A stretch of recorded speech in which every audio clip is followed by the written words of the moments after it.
성경 말씀은 창조에서 회복으로 이어지는 하나님의 사랑의 계획입니다. 이 말씀 속에서 주님의 은혜와 성령의 임재를 함께 누리길 바랍니다. 지금 성경 말씀의 비밀을 시작합니다. 성도 여러분, 사람이 가장 두려워하는 것은 무엇이겠습니까? 어떤 이는 죽음이라 하고 어떤 이는 고통이라 하겠지만 사실 우리가 매일 마주하는 가장 깊은 두려움은 그것과 조금 다른 곳에 있습니다. 아침에 눈을 떠서 출근하고 일을 하고 돈을 벌고 그 돈으로 밥을 사 먹고 집세를 내고 자녀의 학비를 내는 이 모든 일상이 어느 날 갑자기 멈춰버린다면 어떻겠습니까? 카드가 거절되고 통장에서 돈이 빠지지 않고 편의점에서 물 한 병조차 살 수 없는 날이 온다면 그 순간 여러분은 무엇을 느끼시겠습니까? 요한계시록 13장에는 참으로 이상한 장면이 하나 나옵니다. 짐승이 온 세상을 지배하면서 사람들에게 표를 받게 하고 그 표가 없는 자는 사고 팔지 못하게 한다는 것인데, 놀라운 것은 짐승이 사람을 죽이는 것이 아니라 사고 팔기를 막았다는 사실입니다. 왜 하필 사고 팔기였을까? 왜 칼이 아니라 경제였을까? 오늘 이 질문 안으로 들어가 보려 합니다. 요한계시록 13장 16절에서 18절까지의 흐름을 천천히 따라가 보면 우리가 놓치기 쉬운 한 가지 순서가 보입니다. 성경은 먼저 모든 자로 그 오른손이나 이마에 표를 받게 하고 라고 기록한 뒤에 그 다음 이 표가 없는 자는 매매를 못하게 하니 라고 말씀하고 있습니다. 여기서 중요한 것은 순서입니다. 표가 먼저이고 경제 차단이 뒤따릅니다. 다시 말하면 경제는 목적이 아니라 도구이며 짐승이 진정으로 원하는 것은 사람들의 지갑이 아니라 사람들의 예배라는 뜻이 됩니다. 같은 장의 앞부분을 보면 첫째 짐승은 용에게서 권세를 받아 세상을 다스리는 정치적 권력이고, 둘째 짐승은 첫째 짐승의 우상에게 경배하도록 사람들을 이끄는 종교적 권력으로 나타나는데, 이 둘이 함께 만들어낸 시스템이 바로 표입니다. 그리고 그 표가 새겨지는 위치를 성경은 오른손과 이마라고 분명하게 지정합니다. 오른손은 사람의 행위를 상징하며 이마는 사람의 생각과 의지를 상징하는 자리이니, 짐승은 사람의 생각과 행동 전부를 자기 아래 두겠다는 설계를 하고 있는 셈입니다. 경제를 멈춘 것은 사람을 굶기려는 것이 아니라 나 없이는 살 수 없다고 고백하게 만들려는 것이며, 그것은 곧 예배의 자리를 빼앗는 전쟁이었습니다. 조금 더 깊이 들어가 보겠습니다. 짐승이 수많은 방법 가운데 왜 하필 사고팔기를 택했는지, 이 질문 안에 성경 전체를 관통하는 하나의 큰 주제가 숨어 있습니다. 사고 판다는 것은 무엇입니까? 그것은 내가 내 힘으로 벌고 내 돈으로 사고 내 능력으로 먹고 사는 행위입니다. 한마디로 나는 스스로 살아갈 수 있다고 느끼는 가장 일상적이고 자연스러운 자리가 바로 사고 파는 그 자리입니다. 그런데 하나님은 처음부터 이 자리를 두고 당신의 백성에게 물으셨습니다. 출애굽기 16장에서 이스라엘 백성이 광야로 나왔을 때 하나님은 매일 아침 하늘에서 만나를 내려주시며 내가 너를 먹인다고 선언하셨습니다. 그 만나는 하루치만 거둘 수 있었고 다음 날 것을 미리 쌓아둘 수 없었으니, 이것은 단순한 식량 공급이 아니라 누가 너를 먹이느냐는 질문 앞에 매일 서게 하신 훈련이었습니다. 짐승의 전략은 정확히 이 자리를 노린 것입니다. 하나님이 내가 너를 먹인다고 하신 그 자리에 짐승이 들어와서 내 표가 없으면 너는 먹을 수 없다고 말하며 하나님의 자리를 대체하려 한 것이니, 사고팔기를 막은 것은 경제 봉쇄가 아니라 공급자의 자리를 빼앗으려는 영적 전쟁이었습니다. 오늘 우리의 월급과 통장과 보험과 적금이 과연 누구의 공급인지 우리는 정말 내가 나를 먹이고 있다고 생각하며 살고 있지는 않은지 이 본문은 그 깊은 자리를 조용히 비추어 줍니다. 요한계시록 13장 18절은 참으로 독특한 말씀을 하나 남깁니다. 지혜가 여기 있으니 총명한 자는 그 짐승의 수를 세어보라는 것인데 그 수가 바로 666이라고 성경은 밝히고 있습니다. 이 숫자를 두고 세상에는 참으로 많은 추측이 있어 왔습니다. 어떤 이는 특정 인물의 이름을 숫자로 환산하여 맞추려 하고 어떤 이는 바코드나 전자칩에서 이 숫자를 찾으려 하지만 성경은 그런 방식으로 이 숫자를 읽으라고 말하지 않습니다. 성경이 말하는 것은 세어보라는 것이며 그것은 이 숫자가 품고 있는 구조를 분별하라는 뜻입니다. 그렇다면 성경 본문의 흐름 안에서 이 숫자를 바라볼 때 무엇이 보이는지 천천히 따라가 보겠습니다. 성경에서 7이라는 숫자는 처음부터 완전함을 뜻했습니다. 하나님은 엿새 동안 천지를 만드시고 일곱째 날에 안식하셨으니 7은 하나님의 일이 완성된 수이며 더 이상 보탤 것이 없는 충만한 수입니다. 요한계시록만 보아도 7교회, 7인, 7나팔, 7대접이 나오는데 이 모든 것은 하나님의 계획이 빈틈없이 완전하다는 것을 반복하여 보여주는 구조입니다. 그런데 6은 어떻습니까? 사람은 6째 날에 창조되었습니다. 창세기 1장 26절부터 31절까지를 보면 사람은 하나님의 형상대로 지음받았으되 6째 날, 곧 치에 이르지 못한 날에 서 있는 존재입니다. 6은 아무리 애를 써도 치되지 못하는 수이며 스스로는 결코 완전에 도달할 수 없는 피조물의 한계를 담고 있습니다. 이 사실을 마음에 두고 요한계시록의 전체 구조를 보면 참으로 놀라운 대조가 드러납니다. 요한계시록 4장과 5장에서 하늘 보좌 주위의 장면을 보면 성부 하나님이 보좌에 앉아 계시고 어린 양이신 성자께서 두루마리를 취하시며 7영이신 성령께서 온 땅에 보내심을 받으신다고 기록되어 있습니다. 이것이 성경이 보여주는 참된 삼위의 모습입니다. 그런데 요한계시록 12장과 13장에 이르면 이 구조를 정확히 흉내내는 거짓 삼위가 등장합니다. 용은 하나님의 자리를 탐내며 바다에서 올라온 첫째 짐승은 용에게서 권세를 받아 마치 어린 양처럼 보이려 하고 땅에서 올라온 둘째 짐승은 첫째 짐승에게 경배하도록 사람들을 이끌며 성령의 역할을 흉내냅니다. 요한계시록 13장 3절을 보면 짐승의 머리 하나가 죽게 된 것 같더니 그 죽게 되었던 상처가 나음에라고 기록되어 있는데 이것은 죽으셨다가 부활하신 어린 양을 의도적으로 모방하는 장면입니다. 13장 13절에서는 둘째 짐승이 큰 이적을 행하되 심지어 사람들 앞에서 불이 하늘로부터 땅에 내려오게 한다고 기록되어 있으니 이것은 성령께서 오순절에 불같이 임하신 그 사건을 흉내 내려는 것이기도 합니다. 이렇게 용과 첫째 짐승과 둘째 짐승, 이 셋이 성부와 성자와 성령의 자리를 하나하나 복제하려는 거짓된 구조를 이루고 있으며 666은 바로 그 흉내의 수입니다. 6 하나는 용의 수이고 6 하나는 짐승의 수이고 6 하나는 거짓 선지자의 수입니다.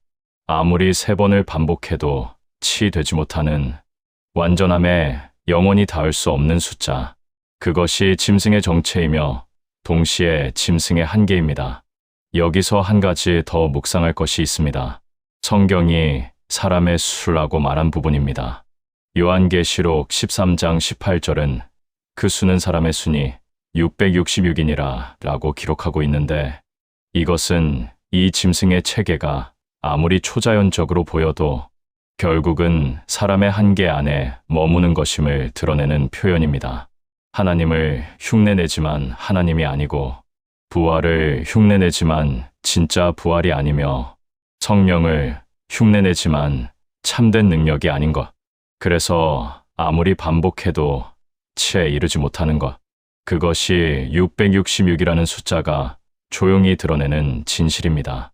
성경이 세어보라고 한 것은 바코드를 계산하라는 뜻이 아니라 이 짐승이 아무리 강해 보여도 결코 하나님이 될 수 없다는 사실을 분별하라는 명령이었습니다.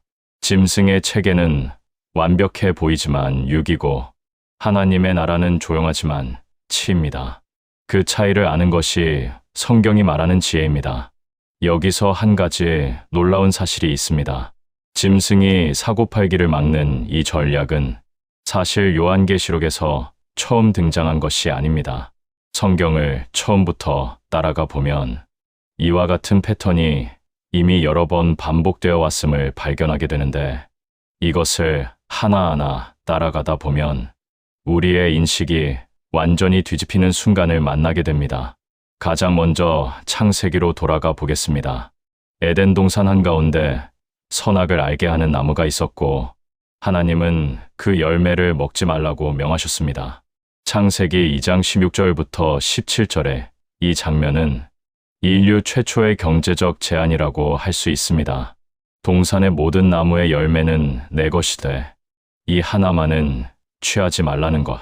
이것은 모든 공급의 원천이 누구인지를 기억하라는 하나님의 첫 번째 언약이었습니다. 뱀은 바로 이 자리를 공격했습니다. 이것을 먹으면 너희 눈이 밝아진다는 유혹은 하나님 없이도 내가 스스로 채울 수 있다는 최초의 거짓 공급 선언이었던 것입니다. 출애굽기 5장으로 가면 이 패턴이 더욱 선명해집니다.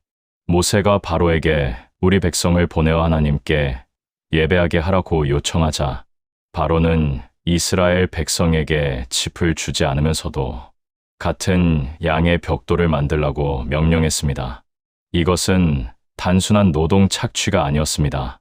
바로가 내놓은 대답이 바로 경제적 압박이었으니 이것은 역사상 최초로 분명하게 기록된 경제를 무기로 예배를 막으려 한 사건입니다.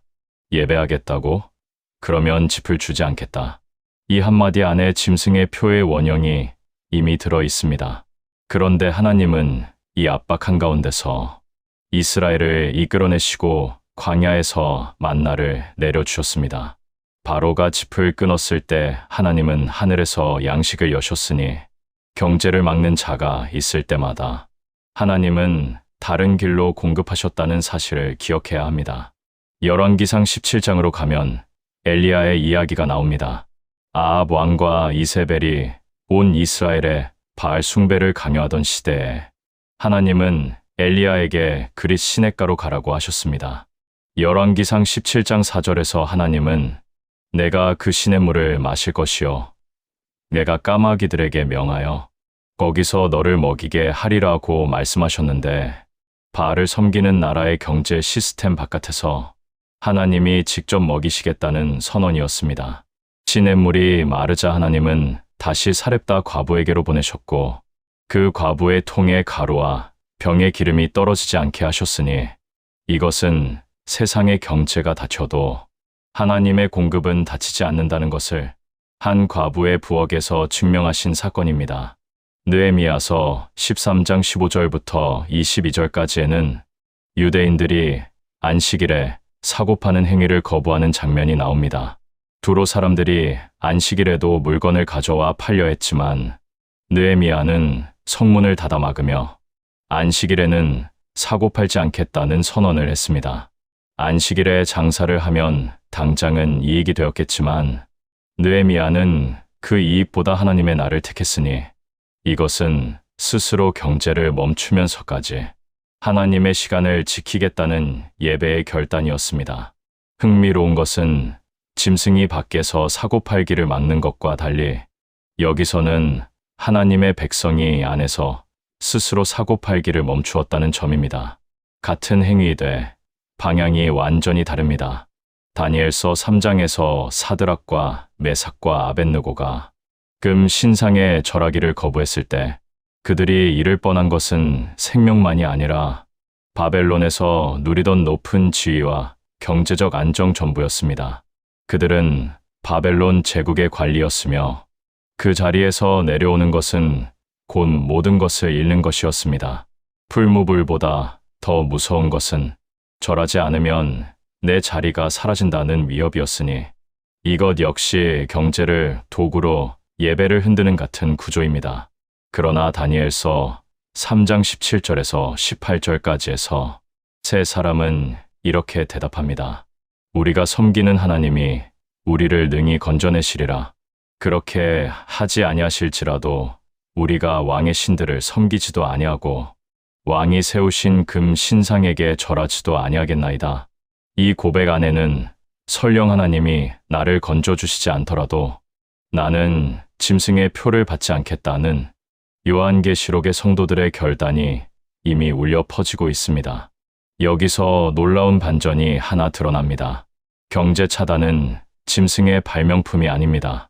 그것은 에덴에서부터, 애굽에서부터, 바벨론에서부터 반복되어 온 가장 오래된 시험의 방식이며 동시에 하나님이 당신의 백성 가운데 진짜 예배자를 드러내시는 도구이기도 했습니다. 그리고 더 놀라운 것은 이것입니다. 경제가 막힌 그 자리마다 하나님은 반드시 다른 문을 여셨습니다. 바로가 짚을 끊었을 때 만나가 내렸고 아합이 바알을 강요했을 때 까마귀가 먹였으며 바벨론이 지위를 위협했을 때 풀무불 속에 네 번째 사람이 함께 서셨습니다. 바로 앞에서, 바벨론 앞에서, 안식일 앞에서 그래도 나는 하나님께 속한 자라고 고백한 이들이 성경의 그 모든 페이지에 기록되어 있으며 그들 곁에는 언제나 하나님의 공급이 함께 기록되어 있습니다. 그렇다면 이 말씀은 먼 미래의 이야기이기만 한 것일까? 아니면 오늘 우리의 삶과도 닿아 있는 것일까? 이 질문을 피하지 않고 마주해 보아야 합니다. 예수님은 마태복음 6장 31절에서 34절까지에서 이렇게 말씀하셨습니다. 그러므로 염려하여 이르기를 무엇을 먹을까, 무엇을 마실까, 무엇을 입을까 하지 말라. 너희 천부께서 이 모든 것이 너희에게 있어야 할 줄을 아시느니라. 너희는 먼저 그의 나라와 그의 의를 구하라. 그리하면 이 모든 것을 너희에게 더하시리라. 이 말씀은 요한계시록의 짐승의 표와 정확히 같은 질문 위에 서 있습니다. 무엇을 먹을까, 무엇을 마실까라는 물음은 결국 누가 나를 먹이느냐라는 물음이고 짐승은 내 표 없이는 먹을 수 없다고 말하지만 예수님은 너희 아버지께서 아신다고 말씀하신 것입니다. 짐승의 표를 받는다는 것은 먼 미래의 손에 칩을 이식하는 일이 아닐 수 있습니다. 오히려 그것은 지금 이 순간 먹고 사는 문제 앞에서 예배를 미루고 경제적 안정 앞에서 하나님의 뜻을 양보하고 손해를 볼까 두려워 신앙의 자리를 내어주는 그 모든 선택 안에 이미 그 원리가 작동하고 있는 것인지도 모릅니다. 히브리서 11장에 기록된 믿음의 사람들은 하나같이 경제적 손해를 감수한 이들이었습니다. 아브라함은 본토와 친척을 떠났고 모세는 바로의 궁전을 버렸으며 수많은 이름 없는 사람들이 재산을 빼앗기면서도 더 나은 본향을 사모했다고 성경은 증언합니다. 이들이 그렇게 할 수 있었던 이유는 하나입니다. 내 통장보다 하나님의 공급을 더 신뢰했기 때문입니다. 이제 이 흐름의 가장 깊은 자리로 들어가 보겠습니다. 짐승이 사고팔기를 막을 때 하나님은 어떤 경제를 여시는지 성경은 그 답을 처음부터 끝까지 하나의 흐름으로 기록해 두었습니다. 이사야 55장 1절을 보십시오. 오오라 너희 모든 목마른 자들아 물로 나오라. 돈 없는 자도 오라 너희는 와서 사 먹되 돈 없이 값 없이 와서 포도주와 젖을 사라. 이 말씀을 천천히 읽어보면 참으로 이상한 표현이 하나 있습니다. 돈 없이 값 없이 와서 사라는 것입니다. 사는 것인데 돈이 필요 없다고 하시니 이것은 세상의 경제 원리로는 설명할 수 없는 말씀입니다. 짐승의 경제는 표가 있어야 산다는 것이지만 하나님의 경제는 돈 없이 값 없이 오라는 것이며 짐승은 자격을 요구하지만 하나님은 목마름만 요구하시고 짐승은 표를 확인하지만 하나님은 빈손을 환영하십니다. 이사야 55장 2절에서 하나님은 이어서 이렇게 물으십니다. 너희가 어찌하여 양식이 아닌 것을 위하여 은을 달아주며 배부르게 못할 것을 위하여 수고하느냐? 이 질문은 수천 년이 지난 오늘에도 우리의 가슴을 정확히 찌르는 물음입니다. 우리가 평생을 바쳐 벌고 사고 쌓아가는 것들이 정말 우리의 영혼을 배부르게 하고 있는지, 아니면 양식이 아닌 것을 위하여 은을 달아 주고 있는 것은 아닌지, 하나님은 이 물음을 던지신 뒤에 값없이 오라는 초대를 내밀고 계신 것입니다. 이 흐름을 따라 복음서로 가면 예수님의 사역 가운데 같은 원리가 반복됩니다. 요한복음 6장에서 예수님은 보리떡 5개와 물고기 2마리로 5,000명을 먹이셨습니다. 그 자리에 있던 사람들은 아무것도 가진 것이 없었고 한 아이가 내놓은 작은 도시락밖에는 없었지만 예수님은 그것을 받아 축사하시고 나누셨으며 남은 것이 12바구니였습니다. 짐승의 경제에서는 없으면 살 수 없지만 어린 양의 경제에서는 없는 것을 가져오면 그것이 넘치게 됩니다. 짐승은 내가 가진 것이 부족하니 내 표를 받아라고 말하지만 예수님은 내가 가진 것을 가져오라, 내가 채우겠다고 말씀하신 것입니다. 마태복음 20장의 포도원 비유도 같은 원리 위에 서 있습니다. 새벽부터 온 자도 한 데나리온을 받았고 해질 무렵에 온 자도 한 데나리온을 받았습니다.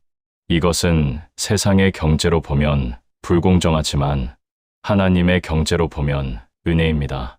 일한 만큼 받는 것이 짐승의 경제라면 받을 자격이 없는 자에게도 동일하게 주시는 것이 어린 양의 경제입니다.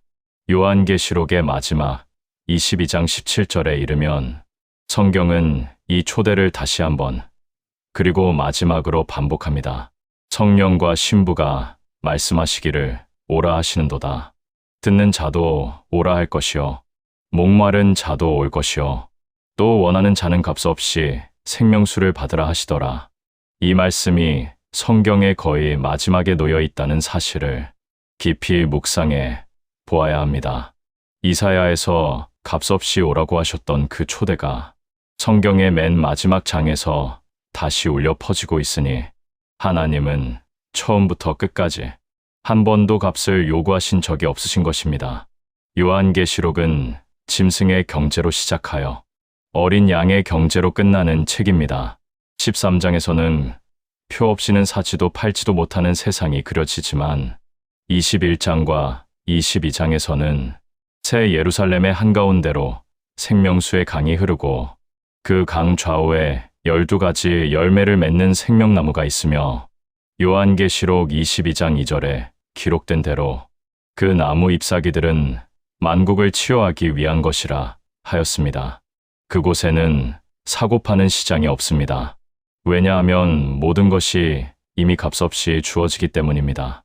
요한계시록 21장 23절을 보면 그 성에는 해와 달도 필요 없다고 기록되어 있으니 하나님의 영광이 비추고 어린 양이 등불이 되시기 때문입니다. 빛조차 값없이 주어지는 곳, 그곳이 어린 양의 경제가 완성되는 자리입니다. 그리고 이 모든 것을 가능하게 한 사건이 있으니 그것은 십자가입니다. 베드로전서 1장 18절부터 19절까지를 보면 너희가 헛된 행시에서 대속함을 받은 것은 은이나 금 같이 없어질 것으로 된 것이 아니요 오직 흠없고 점 없는 어린 양 같은 그리스도의 보배로운 피로 된 것이니라 라고 기록되어 있습니다. 하나님의 아들이 가장 비싼 값을 치르셨기에 우리는 가장 값 없이 받을 수 있게 되었습니다. 은이나 금으로는 살 수 없는 것을 어린 양의 피로 사셨으니 이 세상의 그 어떤 화폐로도 계산할 수 없는 거래가 골고다 언덕 위에서 단 한 번 이루어진 것입니다. 생명을 주고 생명을 사신 그 거래, 피를 흘려 죄를 갚으신 그 교환, 이것이 어린 양의 경제학이며 짐승이 아무리 흉내내도 결코 따라할 수 없는 은혜의 원리입니다. 짐승은 표를 주고 사고 팔게 하지만 어린 양은 피를 주고 영원히 살게 하셨습니다. 짐승의 거래는 이 세상에서 끝나지만 어린 양의 거래는 영원까지 이릅니다. 성도 여러분, 요한계시록 14장 1절을 보면 이런 장면이 나옵니다. 또 내가 보니 어린 양이 시온산에 섰고 그와 함께 14만 4천이 서 있는데 그 이마에 어린 양의 이름과 그 아버지의 이름을 쓴 것이 있더라. 13장에서는 짐승이 사람들의 이마에 자기 표를 새겼지만 14장에서는 어린 양과 함께 선 자들의 이마에 아버지의 이름이 새겨져 있습니다. 두 개의 이마가 있습니다. 하나는 짐승의 숫자가 새겨진 이마이고 하나는 아버지의 이름이 새겨진 이마입니다. 두 개의 경제가 있습니다. 하나는 표가 없으면 사지도 팔지도 못하는 경제이고 하나는 값없이 와서 생명수를 받는 경제입니다. 두 개의 예배가 있습니다. 하나는 짐승의 우상 앞에 무릎 꿇는 예배이고 하나는 어린 양 앞에 새 노래를 부르는 예배입니다. 이것은 먼 미래의 선택이 아닙니다. 오늘 아침에도 여러분은 이 선택 앞에 서 있었습니다. 무엇 때문에 예배를 미루셨습니까? 무엇 때문에 말씀을 놓으셨습니까? 무엇이 여러분의 마음에 이것 없이는 살 수 없다는 두려움을 심고 있습니까? 짐승은 강해 보이지만 육입니다. 아무리 3번을 반복해도 치되지 못합니다. 짐승은 사고팔기를 막을 수 있지만 값없이 주시는 분의 손을 막을 수는 없습니다. 사고 팔지 못해도 괜찮습니다.